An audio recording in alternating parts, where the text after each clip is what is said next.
Welcome to Serenity Wealth Now with Chris Cooper. This is not your typical financial radio show. As a licensed CPA, insurance agent, and investment advisory representative, Chris coaches his clients on a holistic view of financial well-being with an objective of providing a complete financial strategy to fund life's goals. Chris is here to guide you down the path to the financial serenity you deserve. Now, here's Chris Cooper. All right. Good morning, folks. And today we're going to spend a little bit of time talking about franchises. Franchises are a big part of the U.S. economy, and you don't always know that they're franchises because there's lots of different sizes out there. So today we're bringing in franchise expert Paul Woody with UB Greensfelder. Paul, how are you today? I'm doing all right, Chris. How are you? Good. So Paul, you and I know each other from a long time from dealing with from the mountain biking community. Yeah. So our kiddos were mountain biking on a mountain biking team, youth mountain biking. So how's that going these days? It is morphed into disc golf and racquetball for nice. him. But I will say that he loved mountain biking. We'll definitely get back into it. And my involvement was just to drop him off at practice. Yeah. You and Stacy did an outstanding job as coaches, made him feel comfortable. Well, it's got fun. him to love the sport. So we have a lot of fun, and it's a lifelong skill. And I think that's what's so fun with it as well. The cycling is a lifelong skill. And the things you mentioned there as well are also. So kind of cool. So you get to do this with the kiddo? Yeah. We'll go out. I mean, he can ride circles around me, but we all get out. And, maybe one day he's going to become he's going to go, Dad, I think I want to open up a franchise about racquetball, Yeah. I don't know if that's going to be the best business model for him, but it's possible. You never know. You never know, right? We'll have to see. Pickleball became a thing. It did. Right? That's absolutely right. Yeah. And there's some sport out of Florida that's going to be the next big thing after pickleball. So there's always something coming up. That's for sure. Absolutely. So tell me a little bit about franchise law, because we were talking a little bit about this, and it covers a lot more than people think about. Than are you wanting to be a franchise, or do you have a franchise, and all that kind of stuff. So the law for franchise is actually much more expansive. Yeah, I mean, really, it's an area of law that everybody thinks about the fast food restaurants at the highway exits, right? Yeah.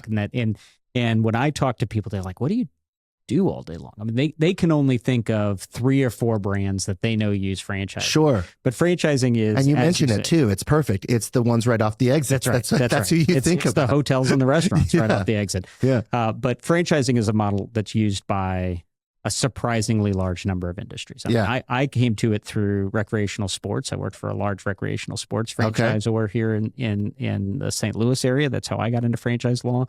We work in home health care.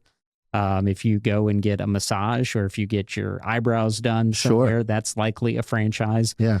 If you, it's certainly food concepts use franchising, and they're very comfortable with it. But the franchise model is in more industries than we could probably name in the half hour that we're right here. Yeah. So really what it is a way for brands to work with other people to expand the customers they serve, the markets that they're in. And it is a way for brands to enjoy this expansion without having to put in all of the capital necessary to make the expansion happen. Well, I also think that the franchisee who's into that franchise, that local individual, that's right, there's a little skin in the game that they get in there too. There's a lot of skin in the game. Right. Which is kind of a helpful thing, because now the people that are involved are much more committed to that brand and that excellence. When it works well, that's right. And plus those local people, I mean, if you think about there was a concept out of St. Louis that went into Kansas City, and they're within, probably a mile or two of one of the busier stretches in Kansas City, where all the restaurants are right on 119th, and they're right off of that. So if you look at a map, they look like they're right there. Sure. But there's a highway in between them. Yeah. And that break for the local folks has made a huge difference in their business compared to the businesses that are just a half mile or a mile south of them. Right. And so, it's difficult for brands to really learn the real estate markets and frankly, the demographic markets of every city that they want to go into. Right. But by working with somebody local there who knows that market, that knows, look, there's a big difference between here and a half mile from here. Yeah. The brands are hopefully tapping local knowledge that help make their brand more successful and hopefully make that franchise more successful in that market. Well, and some of those good franchise models also give that local side a little bit of continuity and flair to do things a little bit more regionally focused as well. Sometimes it kind of depends on the brand. Yeah. But any franchisee that's engaged in their community is a benefit to the brand as overall. And I guess it does depend. You're right, because some of them are much more rigid in their rules. So I usually say I try not to mention the M word too early in any presentation about franchising or any discussion about franchising. But the Mick word? Yeah, the Mick word. But you don't know, none of us know. A large number of McDonald's are corporately owned. Yeah. We don't ever know which one we're walking into unless you look for that small plaque on the door that says this McDonald's is owned by some company that doesn't have anything to do with McDonald's. Yep. It's a franchise. But a lot of them are corporately owned. And so but their model is consistency across the country and really the world. That's right. In their, I guess really the world is a little bit different, but not in that country. It's not. No, that's absolutely right. Yeah. So that's one way to do it, but there's another way to do it where you add a little bit of that local flair into things as well. Yeah. And it just really depends on the type of model you want to have set up. That's right. That's right. So if you're looking at, franchise law covers a lot more than we just think it does, right? Yeah. So we basically work with two different types of clients, right? We work with brands where they've got a product that they know will sell, right? Mm-hmm. So they've had 2 or 3 locations. They've demonstrated that their model is replicable and scalable. Yeah. And now they want to start engaging other people to, through franchising to expand that model to go, not just if they started in St. Charles, they want somebody to help them expand into St. Louis County, to Springfield, Columbia, Kansas City, and start to expand out. And so those are people that intentionally, they come to me because they know they want a franchise and they know that I do franchise and they want to grow their brand and really develop something that can reach more people than what they can get to. The other kind of clients we work with are brands that started to expand, right? Maybe they had a friend that wanted to open a location where he lives, right? Sure. Maybe they had a relative who was, in between jobs and said, well, I'll open one of your locations over here for you, right?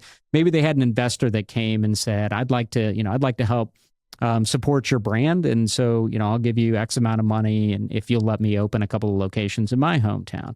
Well, those are great opportunities for that brand.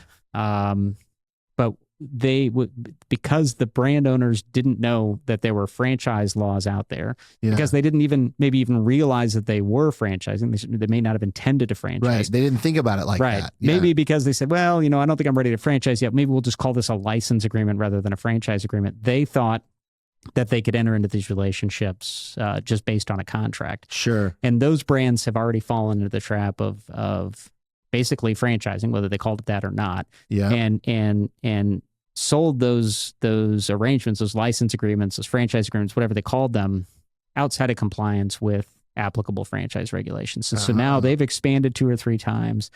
They come to me because somebody's told them that they've done something wrong, and now we have to fix this problem. You have to undo. So I think the message to business owners, right, is if you are ever considering expanding by engaging other people to help you expand, you need to talk to somebody who is familiar with franchise law, right? Because you may fall within the scope of franchise regulations, even if you don't intend to be franchising, even if you don't call those arrangements franchises. Yeah.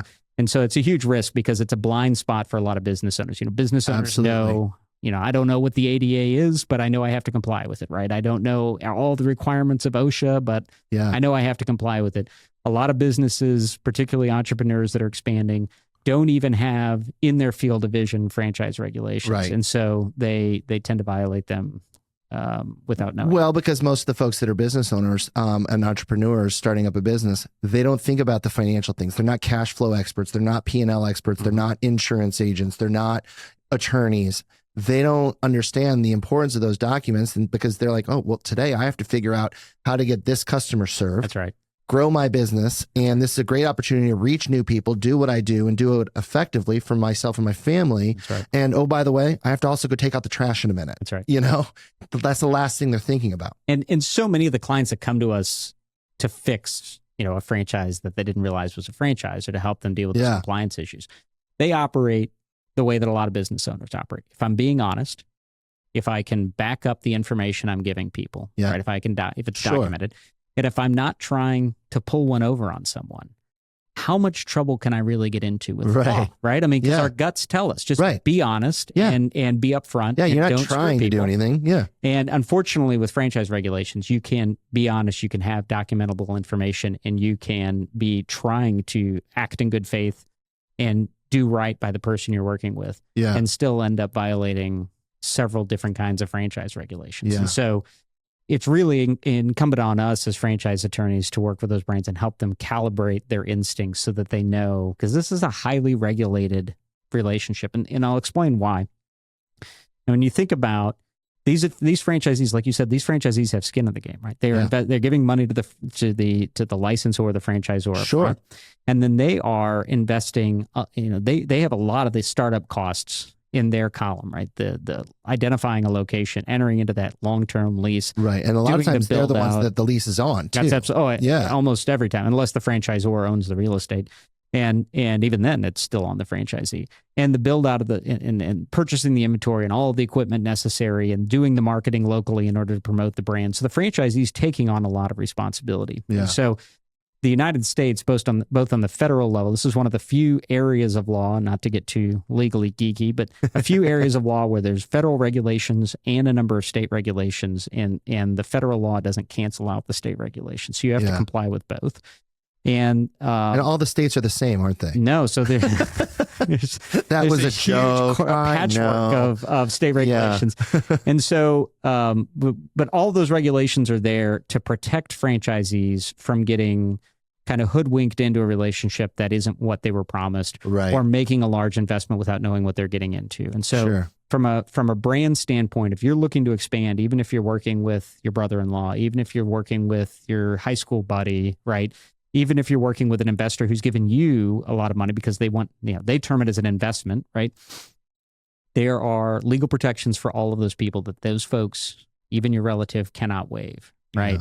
Yeah. And you as a brand, you as somebody who wants to do things right, who wants to be upfront and honest, who wants to operate in good faith, suddenly find yourself crossways in the law, and you've given a lot. You've basically hamstrung your brand's growth until we can get those problems fixed. Sure. And nobody wants to. No business has unlimited money to spend on legal costs. You don't want to be creating unnecessary legal costs when you do that expansion. Well, and you lose time as well. Well, time and sleep. Yeah. I mean, there's enough things to worry about as a business owner. Absolutely. Other than the problems that were avoidable in the first place. Yeah. So having those conversations in advance is very important. Yeah. Right. When you're thinking about those kind of relationships, that's the right time to at least have that conversation. Yeah, and just be aware that this is a pretty niche area of law, right? So if you have an attorney that helped you set up your business entities, if you had an attorney that looks over your vendor contracts for you, it's a little bit more than just an operating agreement. Yeah, and if you really need to find somebody that knows this area of law specifically, because it's pretty complicated. Yeah.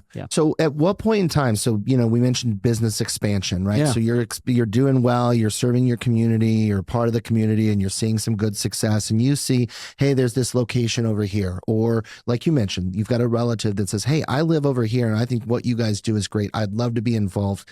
How can I help expand into here? Yeah. What kinds of businesses and when do you think a good time for those businesses to consider doing that? Yeah. So look, if you're especially if you're B2C, right? If you're B2C, then the majority of franchise brands are usually B2C, but not all. There's a number of B2B franchise brands. Sure. But there's basically 3 forms of value that a franchise brand can offer its franchisees.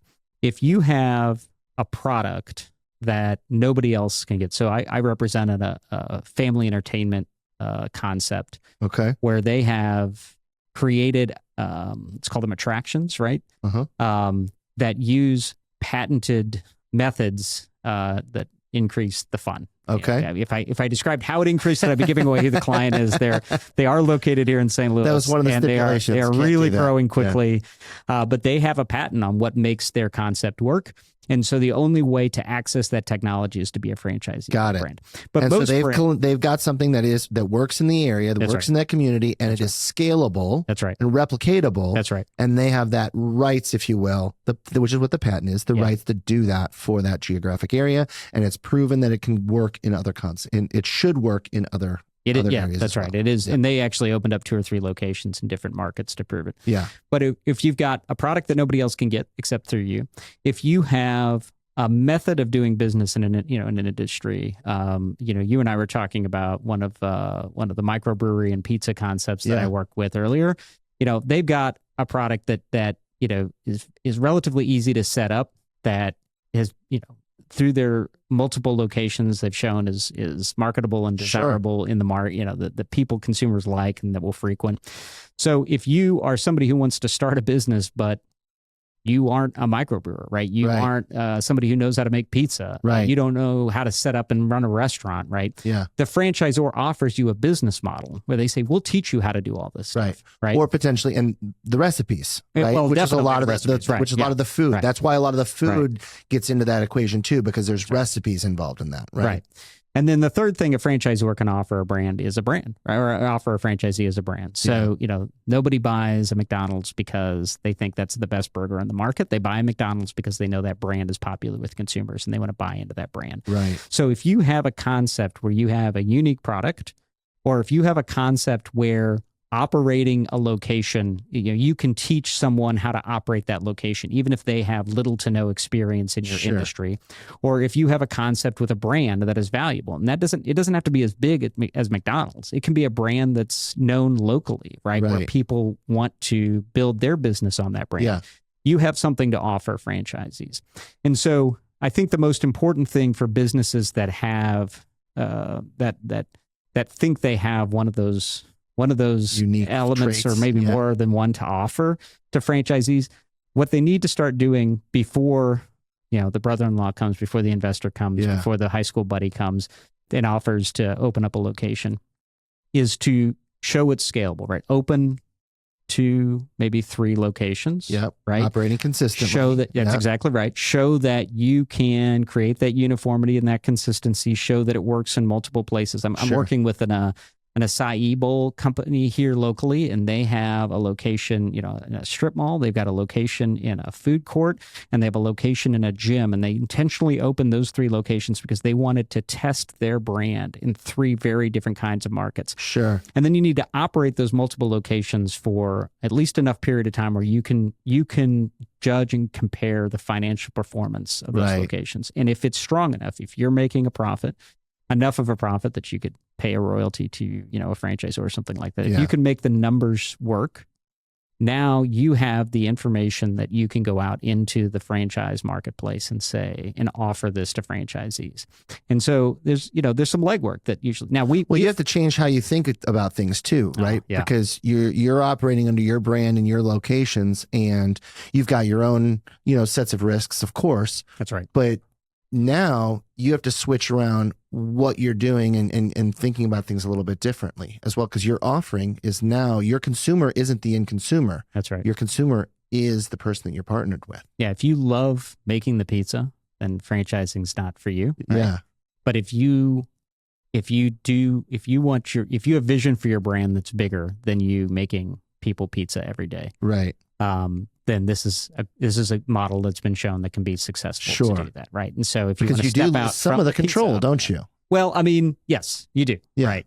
But it's also, if you enjoy teaching people how to operate your business, if you enjoy, your definition has to shift. Yeah, is the best way to say it. Your definition of success and what you're doing has to shift. You're able to potentially help more people, serve more people, grow that community, grow that brand in more areas.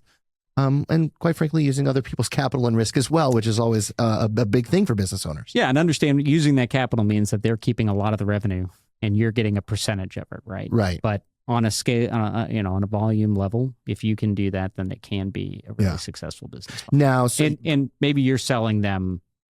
If you're creating the beer, then you're selling that beer to them. If you're creating the pizza dough, then you're selling that pizza dough. So there's a couple ways to make money on that. Yeah, that makes sense. And you're also offering value to that person in another market. Right? That's right. Now, you're still protected as a franchisor doing this too, because they're operating under your brand in that location, right? So there's something that they can't take that technology and do it, and that offering and do that themselves either, right? That's right. Where the franchise laws protect both sides. That's right. In franchise law, non-compete law, confidentiality law, but you are giving the franchisee a lot of proprietary information. And so, the law allows you to protect that from them, then using that information that you've given them to then compete with you.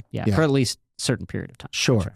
All right. So we talked a little bit about if you're thinking about becoming a franchise. Now, I also get, sometimes investors come in and they're like, hey, I've got this. And perfect example, you've got a lot of celebrities that get involved in certain brands. I know for a fact Peyton Manning does not make pizzas. I think that's probably, I also don't think he offers financial advice, but he also has partnerships with certain, some of those are as advertisers, right? But I think a lot of professional athletes, they get a lot of capital and they need to invest in certain ways. So they operate and they do purchase franchises, right? Yeah. So talk a little bit about that. So if you want to get involved in a certain franchise, there's probably levels of doing that as well. Yeah, and so we represent franchisors. I've got a lot of franchisee attorneys that I work with when people call me and ask me about getting in as a franchisee. But really from a franchisee standpoint, there's two general kinds of franchisees. There's people that had a W-2 job or who are entrepreneurs that like what the franchise model offers them. Right, they don't have to use trial and error to figure out how to start their own business.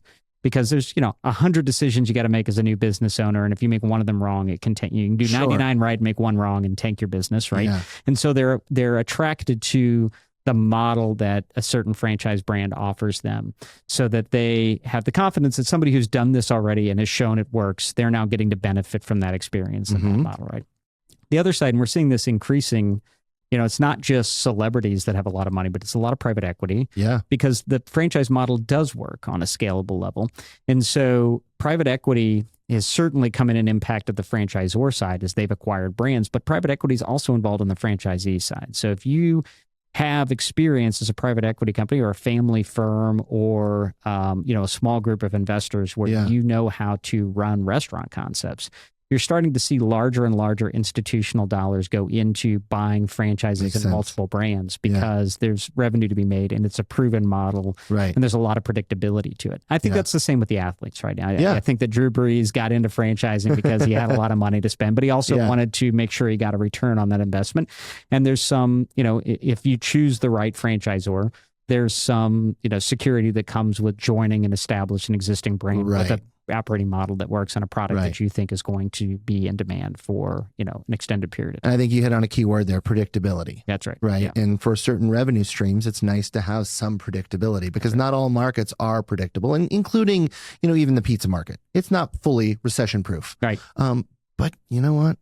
I don't care how the economy's doing. Sometimes a $7.99 pizza on a Wednesday. That's right. Just kind of works. That's right. That's right. It's hard to believe that that's ever going to just go out. There never appears to be enough pizza in the world to satisfy us. So, right. Yeah. And they don't seem to care. I mean, they're a franchise, right? They don't seem to care that you have 3 of them in the same plaza. Right. It doesn't matter. That's right. They're lined up on 94. Have you ever seen that? It's crazy. There's 4 pizza restaurants right next to each other on 94. Yeah. But they don't care. But now, with consumers going to retail locations less and less, right? Like that, being lined up next to your competitors does not matter. Yeah. As long as you're findable online or findable on the apps. Well, now everything's available via delivery through one of these apps anyway. That's right. Right. So you can always get it. It doesn't have to be that you offer delivery anymore either. Exactly. So, so it's important to make sure. And I think that whenever I talk to folks in the whether you're a business owner or just looking to protect and have a succession planning for your own legacy, if you have these conversations in advance, you just simply have more options, you're more protected, and you simplify before you do something incorrect or wrong, right? It's just better to have those conversations way up front. That's right. Because if you don't, then you end up spending a lot more money, a lot more time, a lot more effort. I have a client that jokes that I'm the most expensive friend for him. There's no friend he hangs out with is more expensive than hanging out with me. But he has acknowledged that I am cheaper than doing it wrong and having to fix it. So like it makes sense. The screw around and find out method is always more expensive.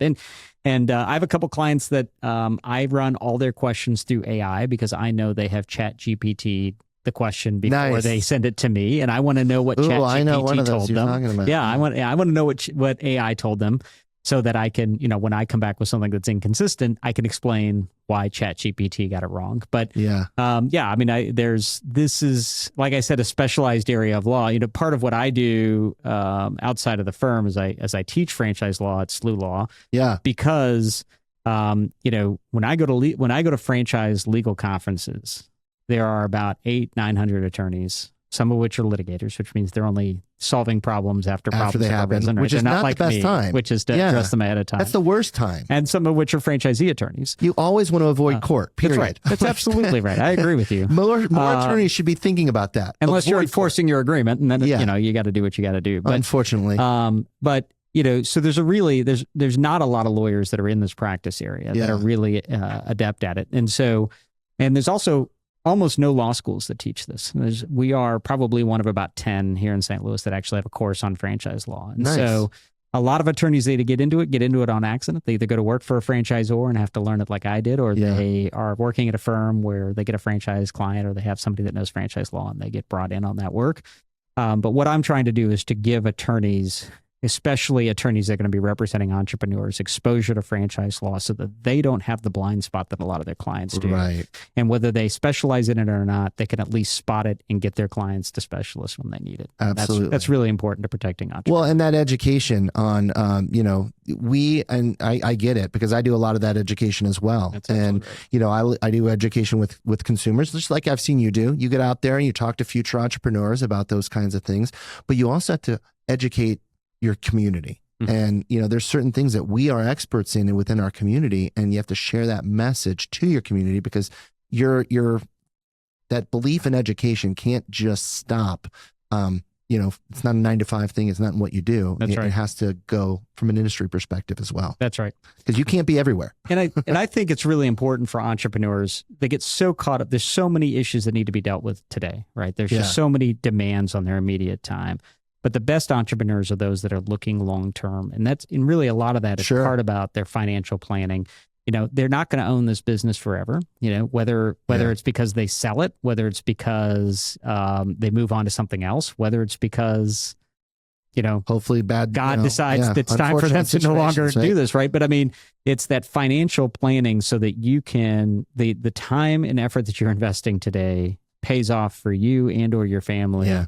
And if you don't take that long view and you don't get advice on that early on, you are costing both you and your family a lot when you do finally turn to it late. And so, those engaging experts, I know it's not always a popular thing, but engaging experts early on. It's not sexy. It's not what we think about, right? It's like, because it's to pull yourself up by the bootstraps sort of mentality. And, we all hear it, right? And we all hear it, including myself. I attend a lot of business owner functions and entrepreneur functions, and we all say it all the time. It's so easy to say, working on your business, working versus working in your business. Yeah. And we are all guilty of just working in our business because that's what we set out to do. I set out to have good conversations with people on their financial future and succession and legacy planning.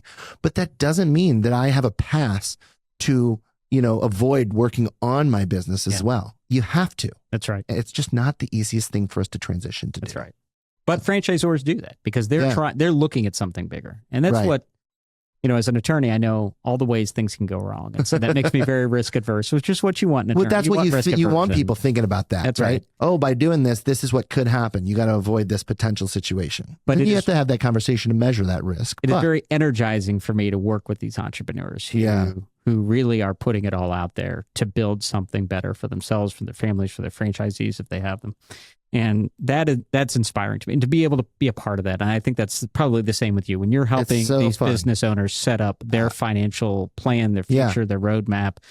It is getting to come alongside them as they really do something exciting. And being a part of that's just really rewarding. Well, seeing that passion, it makes you be excited about what you do. Yeah. I get excited when I ask a simple question. Well, so what is your business all about? How did you get into this? And all of a sudden I'm like, well, I'm inspired. Yeah. I could do more. Yeah. It's just so fun hearing that and feeling that and being able to help be a part of that along the way. That's exactly right. All right, as we close here, so I don't have a lot of time, so you got to be brief here. I'll do my best. So, I know, right? So asking the attorney to be brief. Yeah. So when you meet somebody that is a successful franchisor and they're looking to grow, what is the most common trait that they have that makes them be successful? They are relationship people. Yeah. So franchising is a relationship business. Yeah. Yes, we set up contracts that give them a lot of rights and have a lot of requirements for the franchisees. Yeah. But it is how they develop trust and relationships with their franchisees that is really the key to their success. Where we don't need the contract we don't have to fall back on it. Right. That everybody's rowing. That's right. Everybody's rowing in the same direction, that the franchisees trust them to take the brand in the right direction, that they trust the franchisees to represent their brand well and to do their product well. And that is, I think, the key is just people that enjoy collaborating with others to help grow something. That's awesome. All right. Well, Paul, we've got your contact information baked into our podcast here. So for those listening, how can we get a hold of you? You can reach me or go to ubglaw.com or just email me at pwoody@ubglaw.com. There you go. All right, Paul, thanks for coming in and talking a little bit about franchise today. I appreciate it. Folks, a lot of businesses actually end up becoming franchises, and they all start with small businesses that grow and get a little bit bigger, maybe need some additional capital, maybe need to have a little bit of additional assistance. And quite frankly, there's a lot of small business owners that start as franchise owners simply because somebody else has a scalable concept that gives you the ability to utilize what they've kind of created so you can be a business yourself. It's pretty powerful. Franchises are a big part of communities existing right here in the St. Louis area, but also, of course, across the country and really the world. Whether you think about going to be a franchise, there's a lot of factors that go into it, right? You might have a little bit of control that you have to give up, but you also get that access to some capital to help you grow your brand a little bit more efficiently and effectively. It's a really cool model, but just like anything else, you got to start with a great vision. You got to have that great concept. But if you get something wrong on the legal side of it, it can really put a strain in things. So work with local professionals who can make sure they have your best interest at heart and you avoid some of those pitfalls. Paul mentioned them on air, and he can mention even more to you in person. But you got to get that right person that you want to have that conversation with that thinks about these kind of things. Because quite frankly, we don't. As business owners, we don't think about all these things all the time. How can we? We have a business to run. And we understand this because we do the same for business owners we serve on the financial side of things. We have a lot of great conversations with business owners about their business, but it also has to do with legacy, succession planning, planning for, key employees and how we create those benefit plans for them, 401k plans, all of those things that make a great business successful. We have to think about what that looks like for and the impact that they have in that community. It's a big deal, and our brand and our image is all part of that.